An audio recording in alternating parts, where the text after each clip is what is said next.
So, and today is going to be kind of easy. Towards the end, as usual, I'm rushing, so let me just review what I was saying. As I said a second ago, people were wondering when quantum mechanics was first derived, did wave functions mean anything? And the analogy I have in that proto-textbook that I'm kind of writing, I said the analogy was paper is very cheap. You know, paper is almost free. It's so cheap. Yet paper that says legal tender, if you have enough of them, could buy a car, right? So paper money is meaningless, yet it does a lot. So that's what people thought wave functions were. They gave you energies, but by themselves they were meaningless. And Born said, no, this is a probability distribution.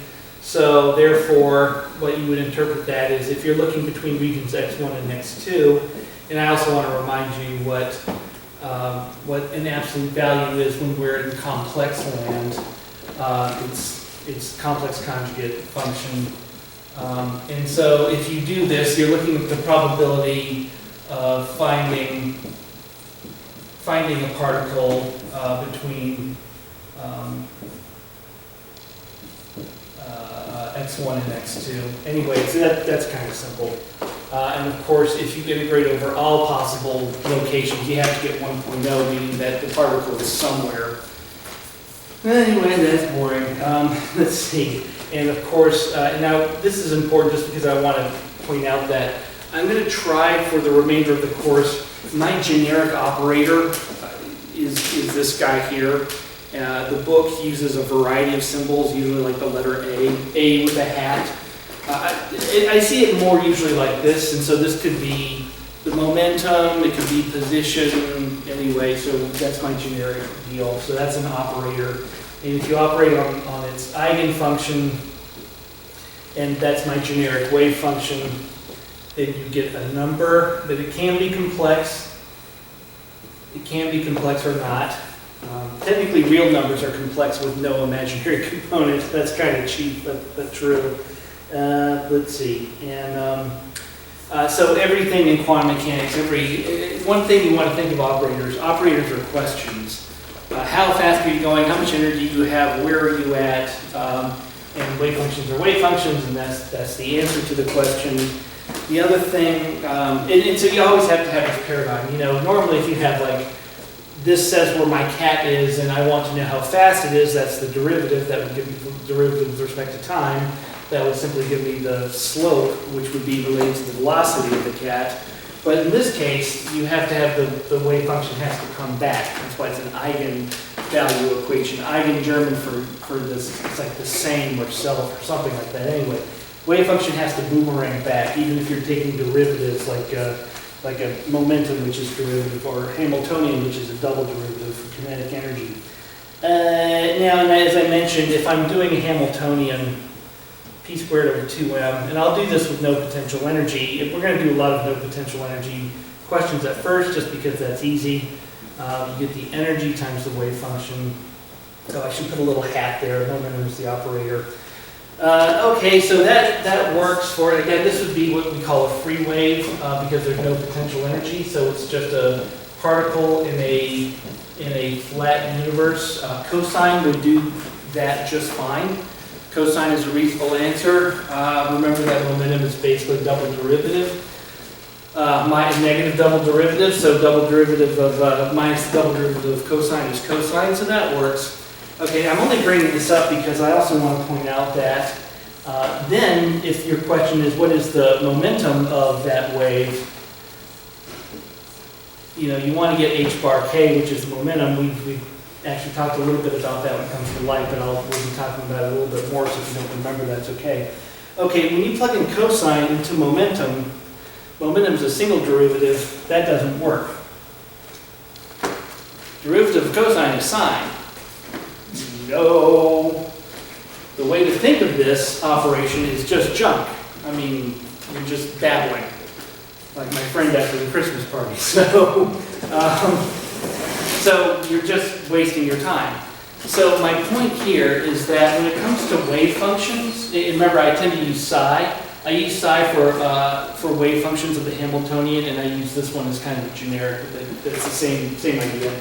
Wave functions, eigenfunctions, eigenvectors. Those are the three words for the same thing. So be careful of that. And I will use one or the other kind of at will, which is because I'm just not being careful in my head enough. Anyway, okay, when it comes to wave functions, psi or whatever the hell that is, whatever you call it, there's a Venn diagram of operators. And so when it comes to, how do I want to put this? No, I don't want to put that with wave functions. I want to put it in terms of operators. Let's say there's some operator, and let's say there's the Hamiltonian operator. And the areas of the circle represent wave functions.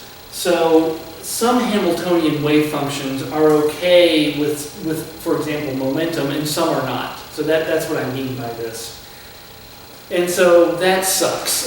I mean, that's, in terms of what's the big picture of that, the big picture is that sucks. That's where quantum mechanics is being difficult. And when you run into this problem of wave functions, we always want to work with wave functions, the Hamiltonian. Those are the real ones. We think of those as being more real than any others. And if you are not inside the Venn diagram of another operator, that means you can't ask that question. And then you have to be clever about it, right? You can actually still answer these questions, but you have to go about it in a clever way.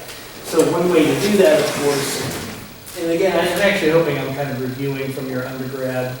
You know, you've seen this guy before. And by the way, as much as so two of you were in my class, I said, oh, this is the average value, right? We call this an average value. This is actually Dirac notation. And so we called it average value because it happens to coincide with the mathematical symbol for an average value, but reality is it's Dirac notation. We didn't tell you that because we were going to cover Dirac notation as an undergrad.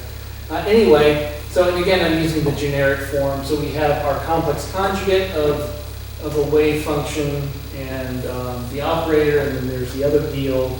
And if I'm going to be all generic, let me use d tau.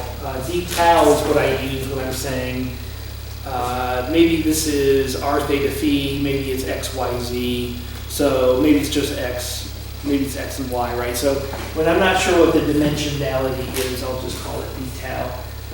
And so if you do this, this should work. Now the reason is wave functions can be written as linear combinations of other wave functions.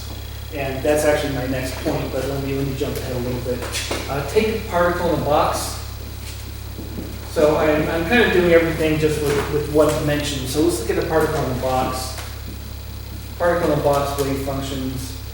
And you know that there's a ground state, then there's the first excited state, second excited state, and on and on and on.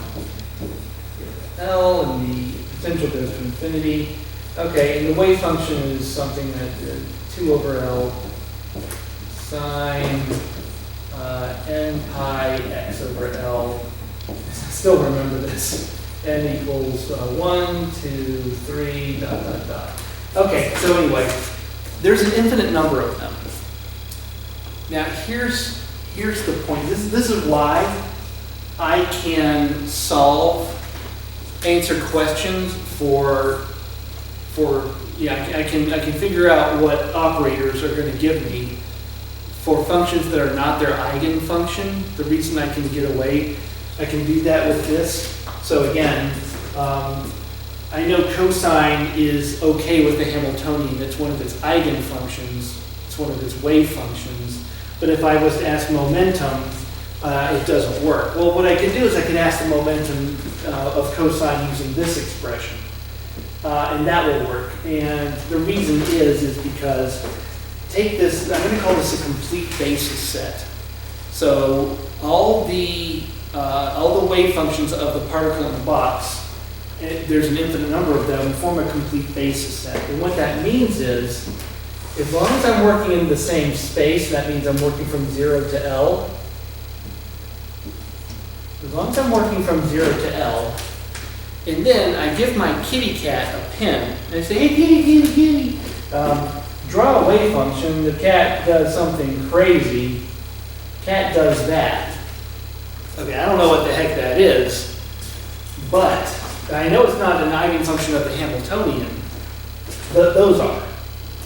But this is equivalent to some constants. So I should have done that. Constants times those wave functions. Okay, so here's the point. One of the reasons this works is that a wave function that's funkified, for whatever reason, messed up, can be put in a linear combination of wave functions that are okay to work with. Always. By the way, this is one of the most important concepts of this entire course, is right here. I'm going to cover it again. I'm actually just foreshadowing, as I promised. I'm trying to go easy on you. And I think you can kind of visualize this. There's an infinite number of these waves. If I add them all up, and that means an infinite number, I should be able to kind of recreate anything. And I'm telling you, yes, I can.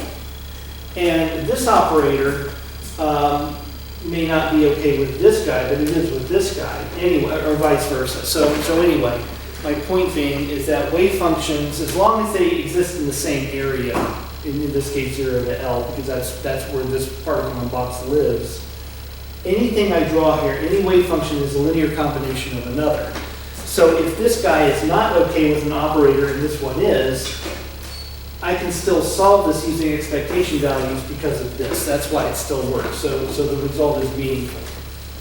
Anyway, just blah, blah, blah. I just want to point that out. We're going to cover that again. Okay, the next one that's kind of important, and this is kind of intuitive, is that the Schrodinger, sorry, I can't stretch too well when if I've got a dress shirt on. This thing kind of stifling. So the Schrodinger equation, Newton, is linear. Okay, so when it comes to this, you can kind of just let your instincts kick in. Like, let's say this is a true and false question on a test. It's kind of easy. And so what that means is if, for an operator, sorry, I'm not writing that right. So for an operator with eigenfunctions 1 and 2. Okay, so if those are two eigenfunctions of this operator, then a linear combination, plus minus, is also a solution. And I'm sure that there's some deeply difficult mathematical proof of that, but I don't really care. It's kind of intuitive, I think, that you would, if I asked you if this was the case, your intuition would say, yeah, I believe that's the case, and you'd be right. And of course it is very, well, actually it's basically exactly what I said right up there. So they're related to each other. Sorry, let me find the pen. That's annoying me. Let's see. I guess that's all I have to say on that one. Okay, number 4 is separability. That's way better. Solutions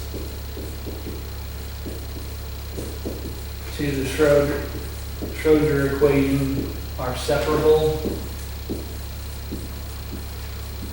This is a math concept that we're just hijacking for quantum mechanics. And so what that, God, this is always, I really don't want the class just to degenerate to a math class, but that's to some degree going to be unavoidable. So what you want to do is you want to take an operator and let's say that it exists in 2 dimensions. So now I'm just looking into X and Y land. What you want to do is see that if you do this, I need to write bigger too. If you do this, act on the right. Remember that all operators act on the right. That's just our left hand, right to left reading from Western culture. But anyway, act on the right and divide out by the left. What you're looking for is you have a bunch, something with only x's in it, then you have something with only y's in it, and then equal to a constant, like 0 often, or maybe the energy. Usually it's one or the other, so no surprise there. Okay, if you have that, that means that the real solution is actually the product of the two. So in other words, it's like, it means I guessed right. It means that ultimately I'm going to have two separate functions with x and y multiplied. Now, you may be thinking like, well, wait a minute, when would this not be true? If I have an x and y, then under what circumstance would that not look like this? So this would be like sine x cosine y. An example of what is not okay, given that I've stipulated this, would be like cosine x, parenthesis, cosine x plus y. That does not, no. So that's what we're eliminating when I say that this is what it looks like. Okay, now in the process, when you write this out, it also gives you a way to solve it. And the way that ends up looking is that. God, what's wrong with me? It must be perfect or the world will blow up. Okay, so here's the part that we're dividing out on the left. And let's say that the operator,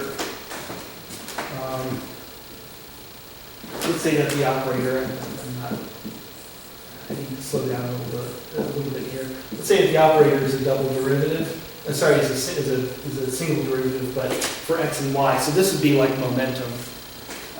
So let's say that that was the operator. What you'd end up with is something that looks like this. You have the same, it looks exactly the same, just with y in it. And then it's equal to something, energy, momentum, I don't know.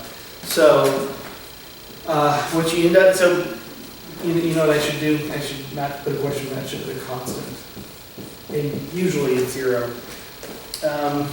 Okay, then what you end up with is if they're equal to a constant, then each individual one is equal to a constant. And ditto for this. Okay. Now, if this is equal to a constant, it becomes its own differential equation. And so it's just solved by its own right. And ditto, same for here. Now, the only thing where this can get a little funkified is, let's say that this is energy, that the constant has to be energy. Then each one has, there's like an energy in the x direction, and then there's a different energy in the y direction. The only part where this can get mind-numbing or maybe impossible to solve is if you don't know how, whatever this constant is, it looks like I kind of did this like momentum, because a single derivative is momentum.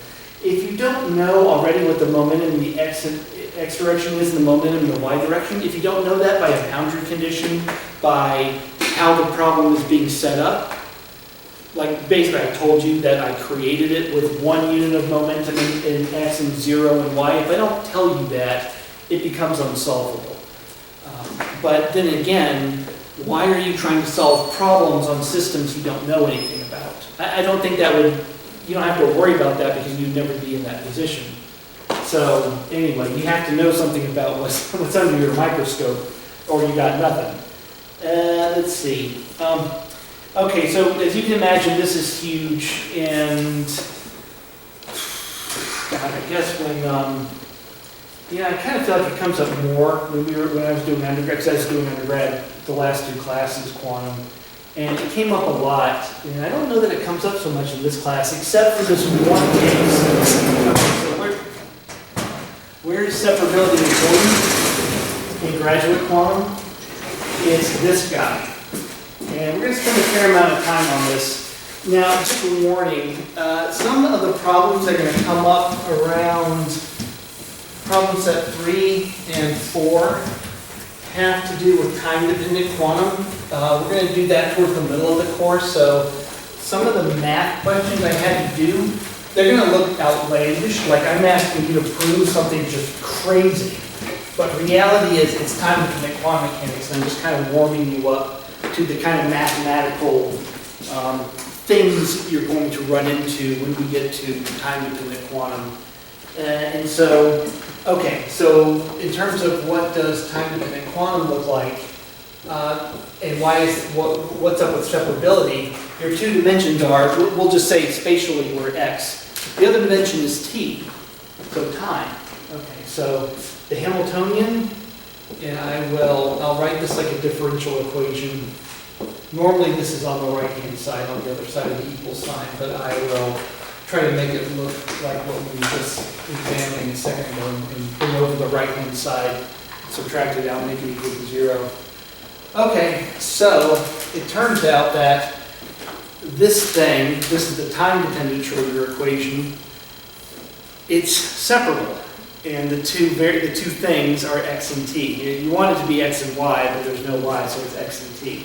Okay, so that means that the wave function for x can be, maybe it's sine n pi x over L. God knows what the heck it is. It could be anything. But and this is really cool. You're going to like this. So this can be whatever is the nature of the problem. But the time part is always the same. I'm glossing over a lot of stuff, by the way.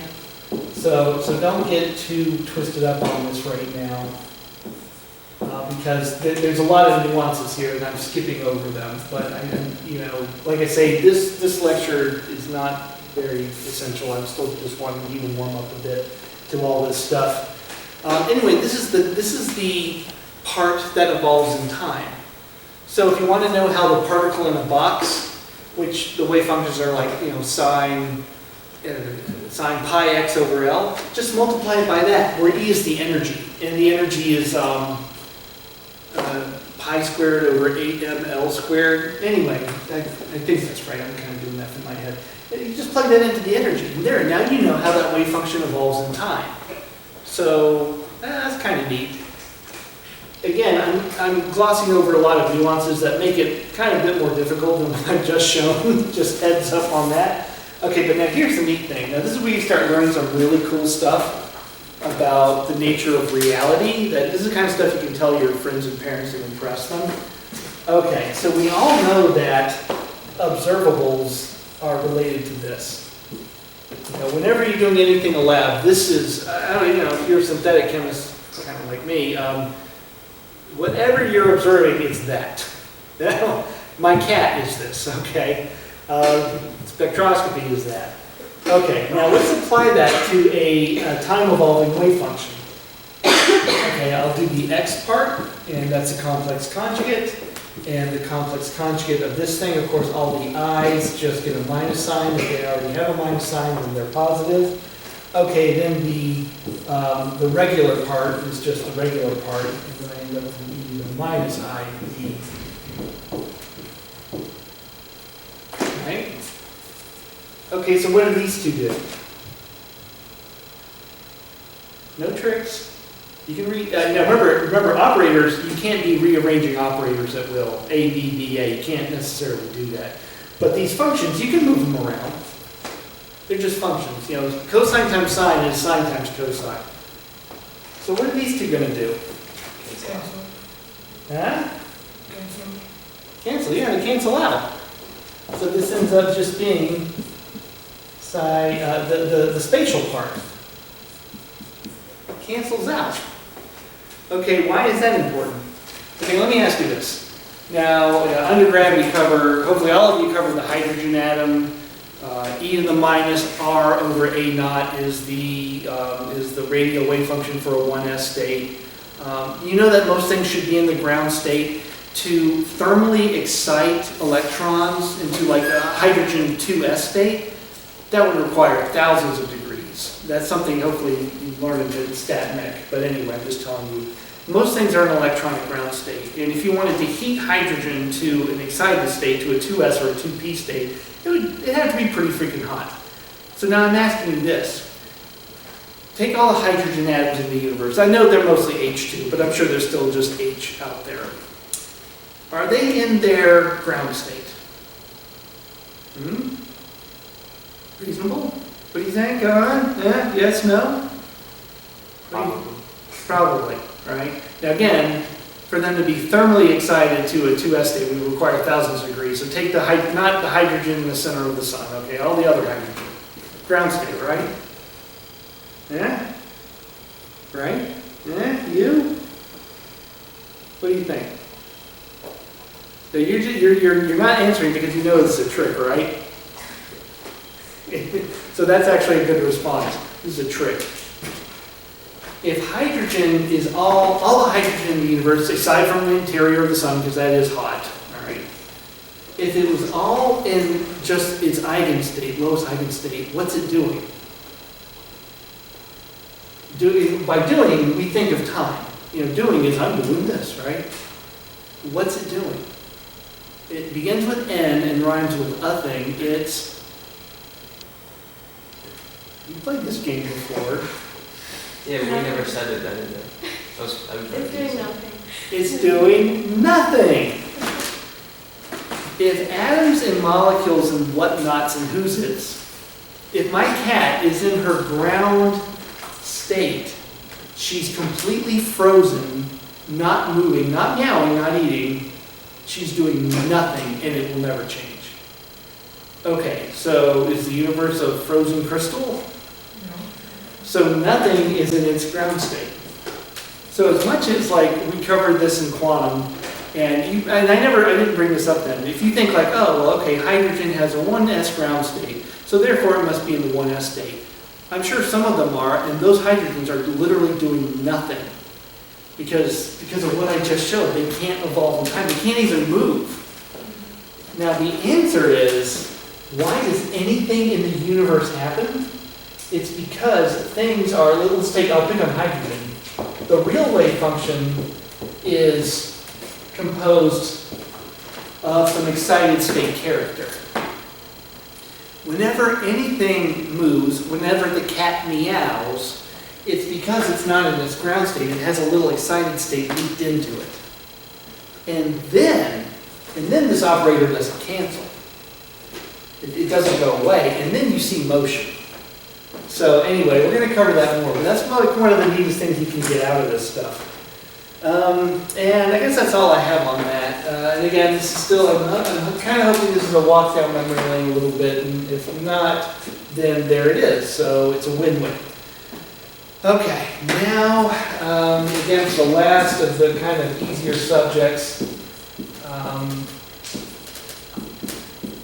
Now, I mentioned that for the next week, and again, it'll be, that's still undergrad level, and then the week after that, we'll start on Dirac notation. Again, I just want to ease you into this.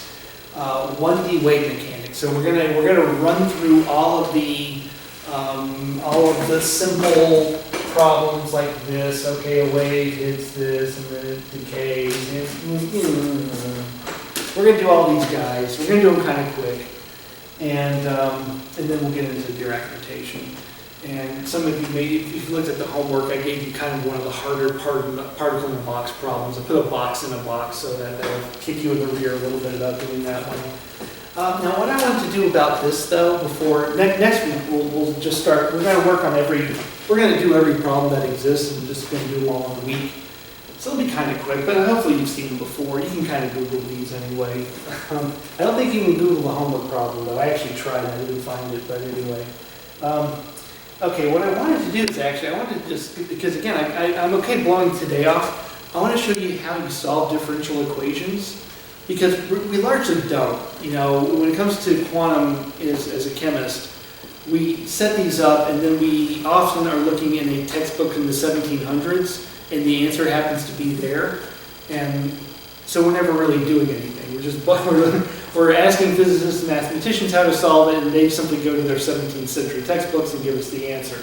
So I wanted to show you a little bit about how this is done, and then we're not going to do it again.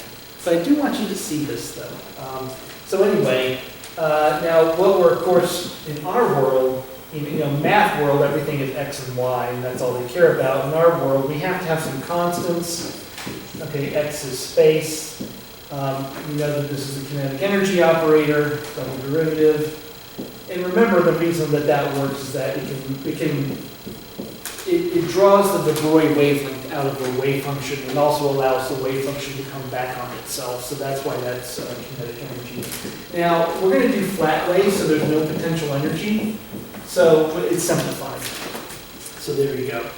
Okay, next step, I'm going to define. I'm not deriving this, by the way.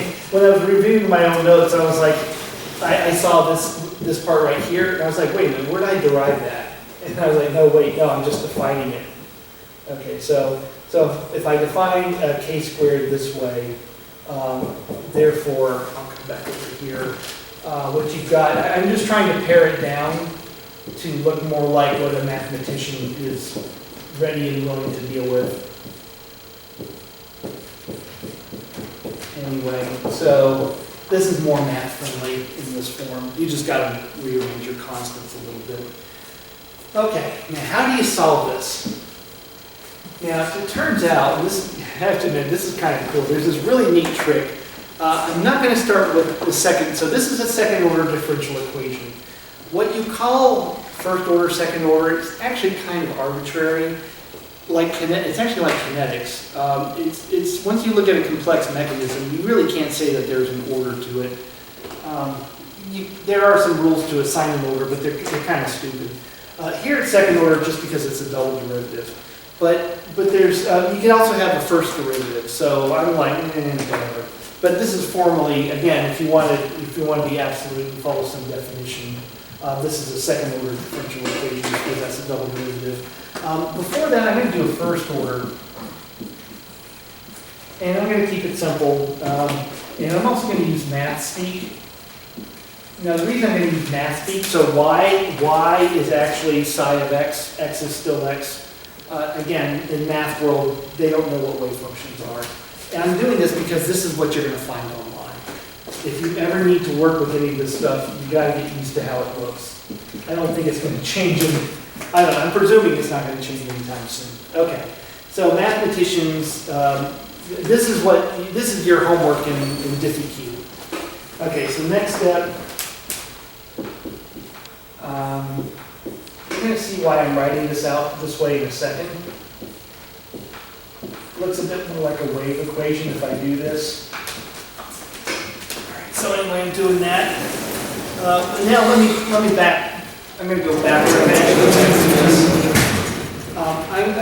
You're going to see why I'm writing it that way in a moment. But so just give me one, indulge me that I'm going to write it this way, but I'm actually going to start back here, and you'll see why in a second. Okay. So and this ends up being really simple.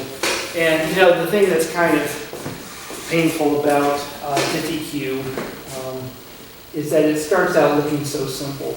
So again, I'm going to start back here, and what I'm going to do, these first order equations are incredibly easy. So I just brought the right-hand side over.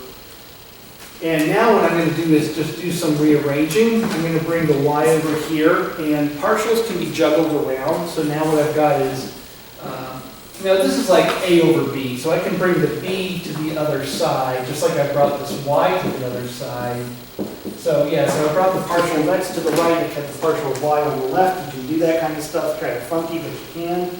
And then what I'll do is I'll integrate it, because the name of the game is not to have a partial, but the function itself, y, which of course is actually our wave function, as we'll see in a moment.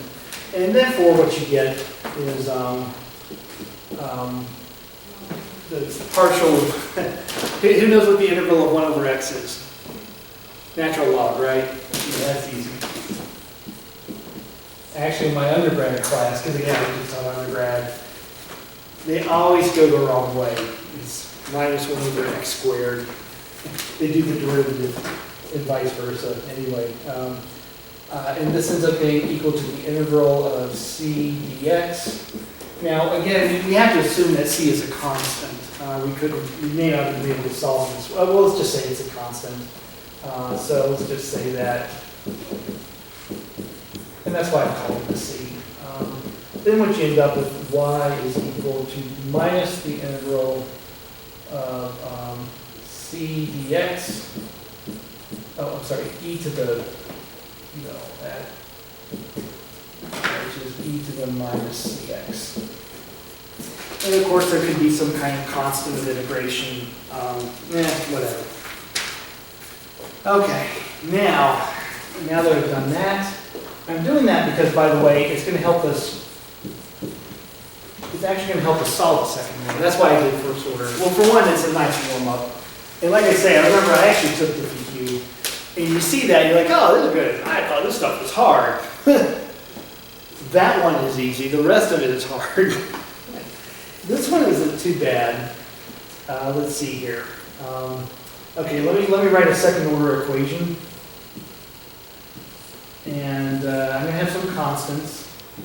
And the thing is, at first you may be asking, why am I working with this? Because you may notice that I've actually made my work more complicated. Again, y is our target. That's our psi of x when we go back to the Schrodinger equation. Okay, so notice that I've kind of put it a bit like this. And notice our Schrodinger equation. I've got my double derivative, and then I've got my c term. So why have I put this in here? It's like I've complicated it. Why did I do that? You'll see in a moment. Okay. Now it turns out, and I have no idea how anyone thought to do this. It turns out what you want to do is factor this. And when you factor this, when you factor quadratic equations, they're no longer quadratic, right? So then it'll be a first order differential. The way you do that is, I don't know how anyone thought to do this, but if you redefine your constants, you're going to use this alpha and beta. If you define alpha and beta this way, then what you end up with is it's factored.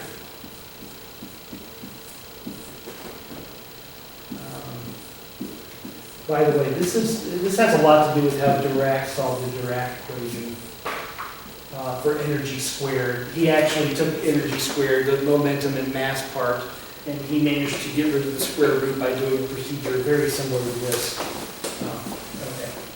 Okay, now notice the similarity. So now I'm just doing now I've taken my second order, now I'm doing a first order.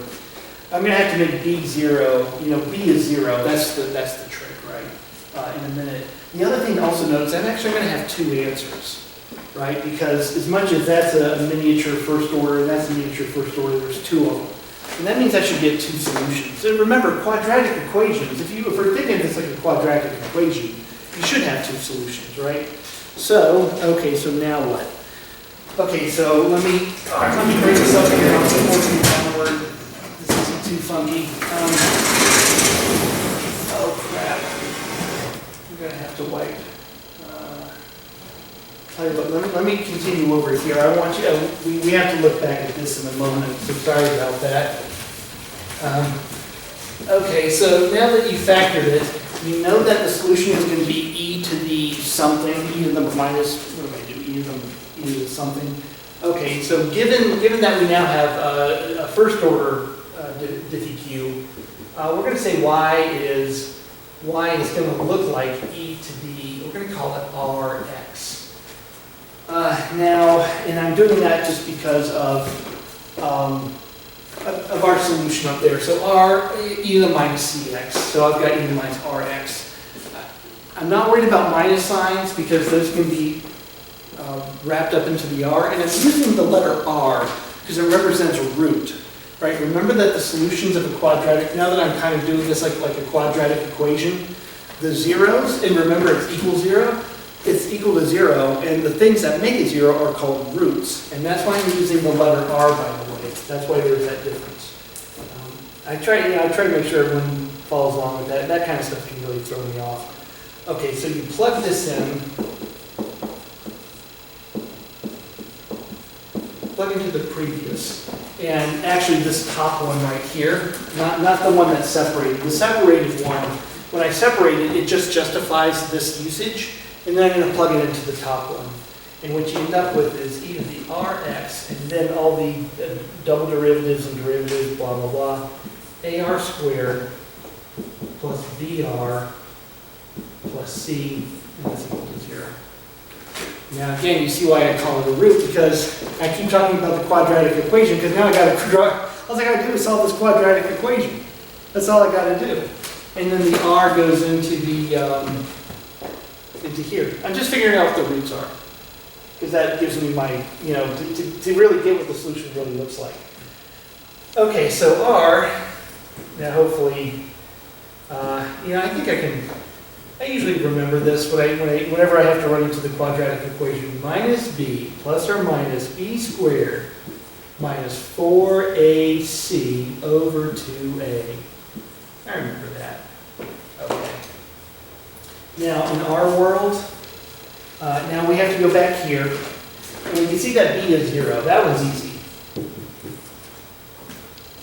There's no single derivative. Oh, a is 1. Let me make sure a is 1. And c is k squared. That's why I didn't want to wipe that out, because I wanted you to see that. Okay. Now what that means is, now remember we have two answers. And for multiple reasons, we're supposed to have two answers. So what you end up with is r plus minus, sorry, usually you subscript this. R plus minus, our two answers, is square root of minus 4k squared. Let's see, b is 0, minus 4k squared over 2, which is plus minus ik. And therefore, remember how I was saying that you can write linear combinations of solutions? And I'm now back to wave mechanics. Any solution can be added to any other solution. So the answer is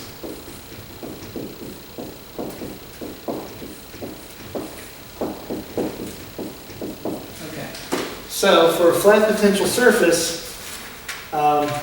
that's always the answer. That's always your wave function. And that's where it comes from.